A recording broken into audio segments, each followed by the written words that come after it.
Welcome to One-on-One, the Daily Items weekly digital program featuring Susquehanna Valley newsmakers interviewed by Daily Item reporters. Today's guest is Jessica Paquin, the outreach coordinator for the Campus Theater, interviewed by reporter Emma Ganader. Sunbury Motors needs your truck. Whether it's a Ford, Chevy, Dodge, or even an import, SMC will give you the most money for your truck. Period. Sunbury Motors is going to make it easier for you to trade too, with a selection of over 125 new Ford trucks with savings up to $13,650. New 2018 Ford F-150s start as low as $25,993. And SMC has 4 city blocks of new trucks to choose from. New arrivals include 4 special edition 2018 Ford Raptors and the all-new blacked-out 2018 F-250 Terminator. A must-see! The 2018 Ford F-150 is Motor Trend's Truck of the Year and has been America's best-selling truck for 41 consecutive years. One is sold every 39 seconds. Sunbury Motors has an awesome selection, including regular cabs, super cabs, Super Cruise, with STX, XLT, Lariat, and King Ranch trucks clearly marked with blowout prices. See why SMC is Central Pennsylvania's Ford truck capital. Sunbury Motors in the North 4th Street Auto Plaza. Welcome to One-on-One, the Daily Items weekly digital program. I'm reporter Emma Ganader. Our guest today is Jessica Paquin, the outreach coordinator for the Campus Theater in Lewisburg. Upcoming in July, they are hosting their second Hitchcock Film Festival. Jessica, thank you for joining us today. Thank you for having me. Awesome. So I hear this is the Hitchcock Festival started last year and was a surprise hit for you. I know the Campus Theater has a great directors and great actors series, but those subjects usually change. So why did you decide to do Hitchcock again this year? Sure. Hitchcock is quintessential to cinema. I mean, he made over 60 incredible films that are landmark films even in today's standards. They still hold up. So we did the series last year. Again, surprise, we had almost sold out every show. So there's definitely a need and a want for it in the area. So we're trying it again with some new titles, and we'll see what people think about this round of Hitchcock's films. So why do you think it was so popular? I'm not sure. Again, he's everybody knows who Hitchcock is. He's been dead for years now, but everybody knows him and knows his films. And I think that just the opportunity to see them in a historic location, a beautiful place like this, with a friendly staff, and I think it's just the right place to do it. And I think that definitely draws people in. So can you tell us a little bit about the historic contributions Hitchcock has had to cinema? Absolutely. I mean, he's an icon. He created some of the shots that still get used today. There's a scene in Psycho where the detective gets stabbed and he falls down the stairs. That tracking shot is still used in like Jaws. There's that famous tracking shot. So I mean, those are techniques that are still used, absolutely. And even the storytelling technique through the director's eyes is something that he really kind of brought to the mainstream and kind of took it out of the art house cinema and into the mainstream. So he's a pioneer. Nice. Which of Hitchcock's films will be screened this year? Okay, we've got, let's see, The Lady Vanishes, a very early one of his works, Shadow of a Doubt, Rope, and Strangers on a Train, with the Dial-In for Murder, and let's see, To Catch a Thief. Nice. So some classic Hitchcock films. So how did you choose which films to screen this time around? A lot of it has to do with the distribution rules. Every distributor has different rules and regulations to their copyrights. So some of them that we actually wanted aren't available because there's no copyright out there for them. So they're kind of in between studios or what have you. So some of them we had to put on the back burner for next year or whenever they get picked up. But that does affect our decision making as far as what movies we can show, as whether or not we can show them. How long does it take to plan a festival like this? Usually around 6 weeks. If we have something in mind that we want to do for a festival, then or a series in this case, because like a festival implies that it's one after the other. This is more of a series, so it's a weekly kind of a thing. But we sit down, we come up with a nice list of our top what we want, and then kind of the B list of what we would take if we can't get what we want. And then we all discuss it together and what would be popular, what would people like, and versus, what do we need to see, what would people really need to see on the big screen, kind of a thing. And then we narrow down those titles. We get with our booker. We have a booker that we work with out of Connecticut, and he does great for us. And we give him our list of wants, and he comes back with a list of can'ts. And then we go through and we find what we can show. And so that's a lot of planning with that, with the distributors, et cetera. And then, we get it all together, get it in print, and off it goes. So, usually around 4 to 6 weeks. Wow.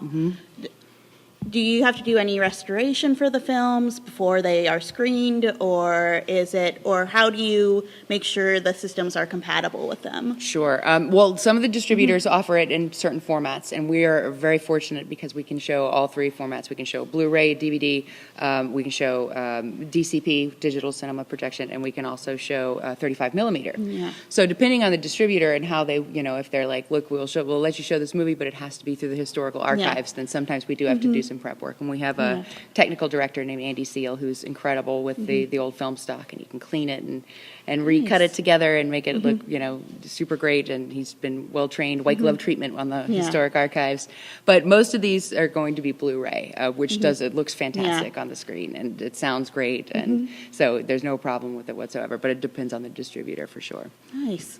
One of the films that really caught out to me was Dial M for Murder, which is interesting because if I remember correctly, the second half is completely, the woman who is accused of murder is completely not in the room when they're trying to figure it out.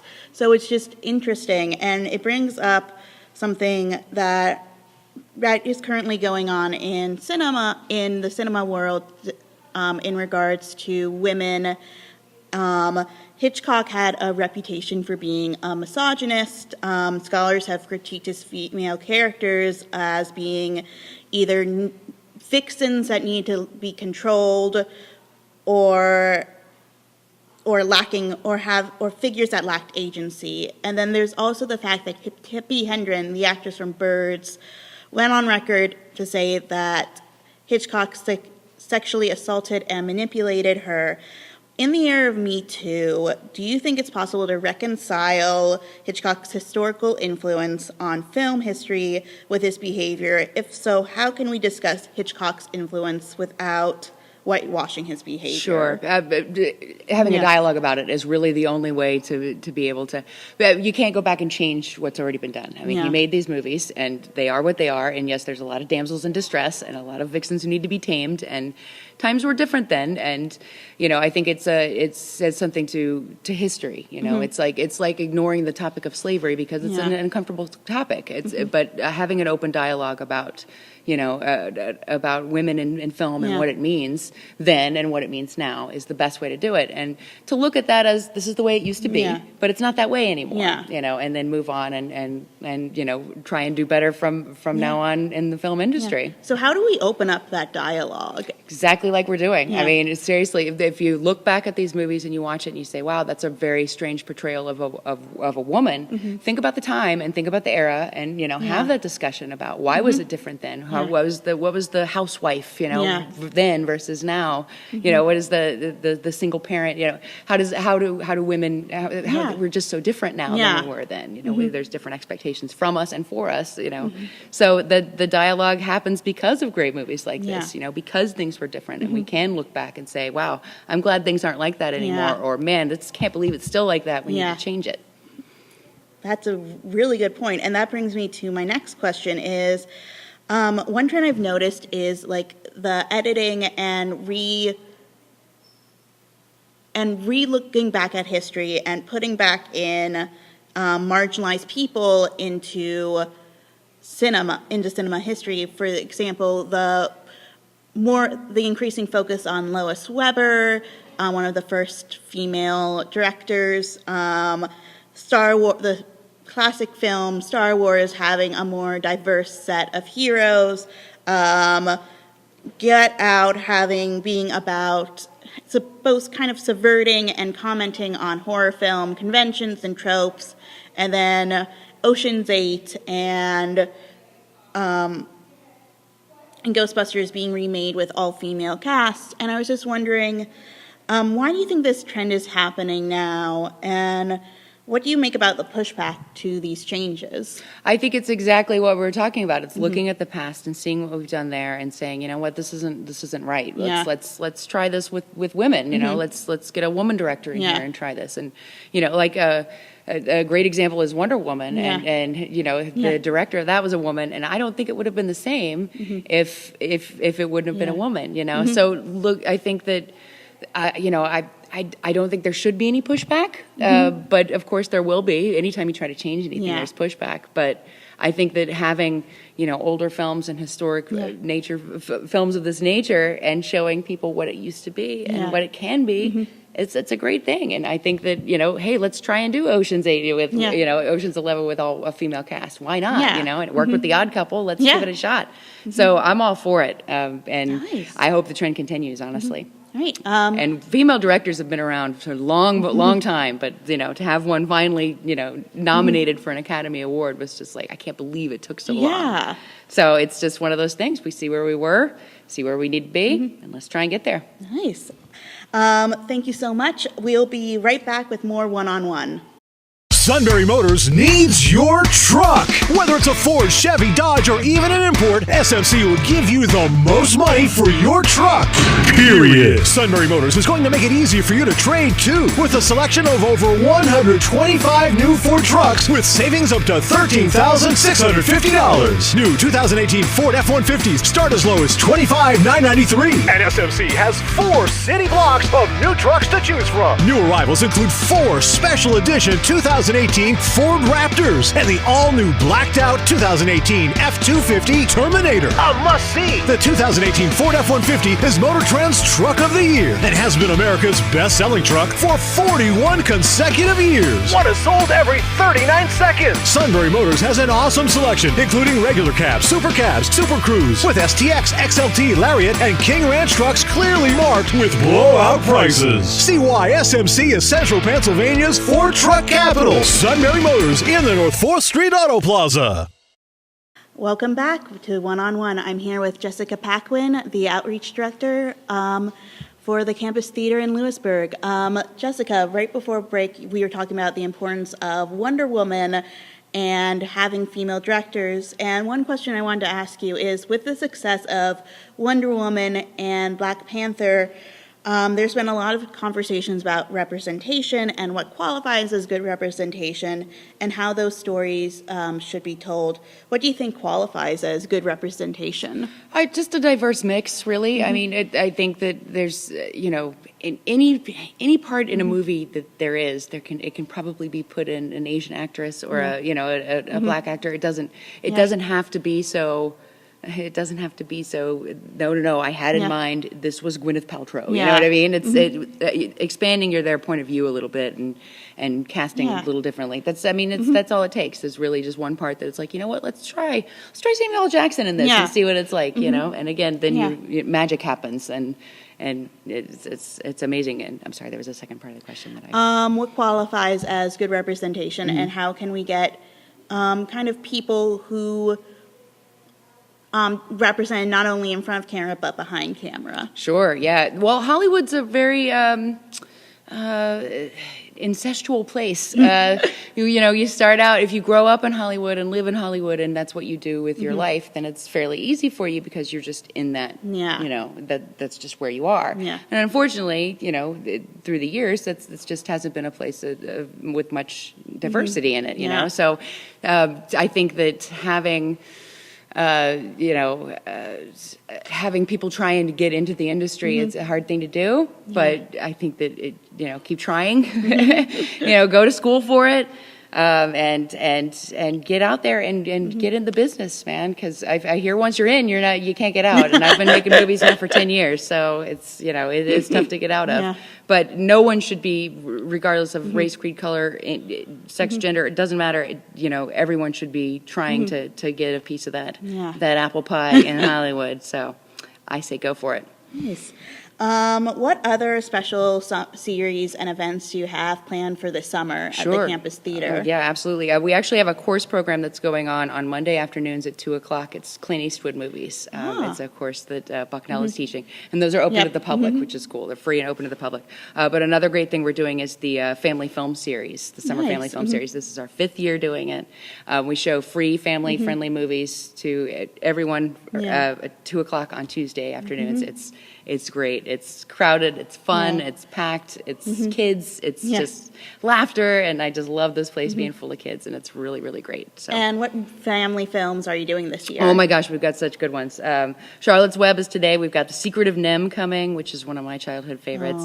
The Karate Kid, Paddington 2, which we didn't get to show in our regular repertoire. I love Paddington 2. Paddington, the first one was amazing. It is. So can't wait. I can't wait. The Black Stallion, we've showed it here before. So that's we're going to show it here again. Despicable Me 3, Willy Wonka and the Chocolate Factory, the classic, the original version, yes, of course, the Muppet Movie, my all-time favorite, and The Princess Bride, which is everybody's favorite. So, again, The Princess Bride is a great example of gender neutrality in the sense that everybody thinks that it's called The Princess Bride, so it's a girl movie. It's for everybody. Everybody loves The Princess Bride. What do you love most about The Princess Bride? Oh, well, I'm a girl, so Wesley. I mean, I've had a crush on that guy since the first time I saw the movie, for sure. But I just love the story. I have the book. The book is amazing. So to watch it come to life on screen is just incredible. Yeah. And on a really nice big screen, too. How old is the theater? Yep, it's been here for 76 years. Wow. Yeah, 1941 is when it opened. So it's a really cool place to come and see some of these classic movies. Nice. And many have said the campus theater acts as an anchor store for downtown Lewisburg. Why do you think this theater is able to provide that anchor for the community? Sure. Well, thanks to our partnership with Bucknell University, they were able to, renovate the place, which is great, and that definitely helps because it was falling apart. I was here when it was, falling down, so it's great that to have a partnership like that where they can step in and help, with some of the building expenses, which it saves us quite a bit. But we're an anchor here because, I think we're great for the businesses downtown because of our hours. Yeah. We do stuff usually after businesses have completed, so you go shopping, you have dinner, then you come to see a movie. So it works out nicely. And even these afternoon things that we do, 2 o'clock is the kids' movie. They get out at 3:30, 4 o'clock. Everybody's in Sweet Frog. Everybody's shopping. Everybody's out there running around. So these are really great things for the businesses downtown. But I think that we've remained such an anchor just because people believe in it. I mean, we really do. I walked in the doors, like I said, it was falling down around my ears, and I still felt the magic of the place and said, you know what, this place has so much potential. There's so much we can do with it. We just got to get everybody back involved. And then the renovations happened, and it was so easy for everybody to walk in and just be taken aback and like, what can I do to help make sure that this keeps going? So it's, community support is really what's making this place happen and pop, and how we're able to do these wonderful programs and these free and very inexpensive things so that everybody can come and enjoy them. It's all from community support. And what do you think makes community independent movie theaters like this so special and magical? We're a dying breed, that's for sure. We're one of, I think, 14 single-screen Art Deco theaters left in the United States. Most of the rest of them are all on the West Coast.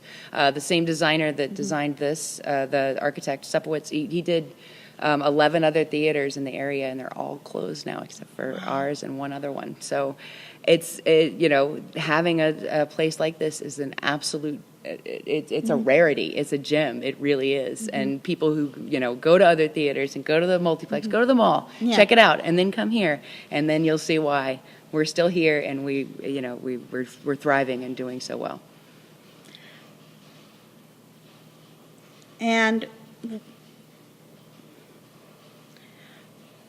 is there any film series that you would like to do in the future, like a Christopher Guest film series or a Spielberg film series, which we were talking about over the break? Absolutely. We've got all sorts of plans. I mean, there's so many great directors out there. There's so many great themes that you can do. I mean, you can do all women directors and have a great lineup of films. I mean, you could do, and the problem is that, each one of these comes with copyright fees. Like I said, we can't show anything to the public without paying the copyright fees, and we're very adamant about that, and so it's expensive, you Yeah. know, and so getting underwriting for these kinds of series, and that's the tough part. So if anybody wants to support an all-women film series, let me know, because we would really like Yeah. to do some fun things here, and it's all about getting the grant funding to pay for those copyrights so that the public can come in and enjoy it. How do you get underwriting for these films, and how can someone sponsor one? Sure.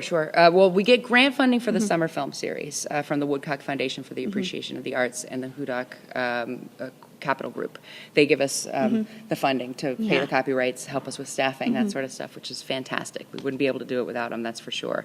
But it's basically just contacting us and saying, hey, here's a great idea for a series. We want our name attached, and it's as simple as that. And then we come up with the cost of the copyrights and the cost of the sponsorship, and what do you know? You got your own film series. So Nice. it's, it can happen.